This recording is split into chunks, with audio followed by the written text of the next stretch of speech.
দর্শকদের অভয়ারণ্যে পরিণত হবে, এটা বগুড়ার জনগণ কখনোই আশা করে না।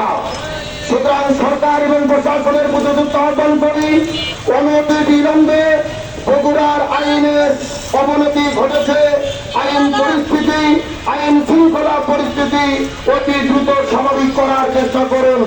সর্বশেষ একটি আহ্বান করে আমি শেষ করব।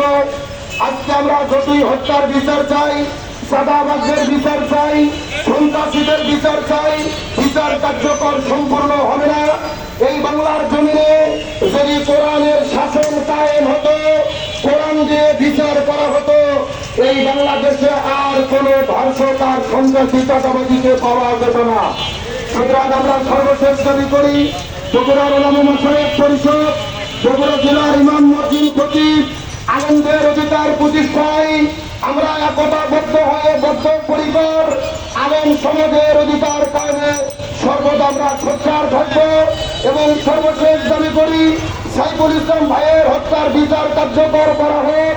দাবি যদি মেনে না নেওয়া হয়, বগুড়া জেলার সর্বোচ্চের ওলামায়ে কেরামদের সাথে করে নিয়ে ওলামা মাশায়েখ পরিষদ হরতাল অবরোধের মতো সর্বোচ্চ কর্মসূচি দিতে বাধ্য হবে। এইবারে আমি আমার কথা শেষ করছি।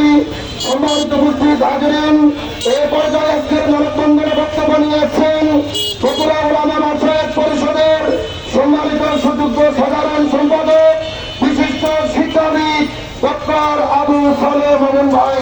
আমি প্রিয় ভাইকে বক্তব্য নিয়ে আসার জন্য আহ্বান করছি।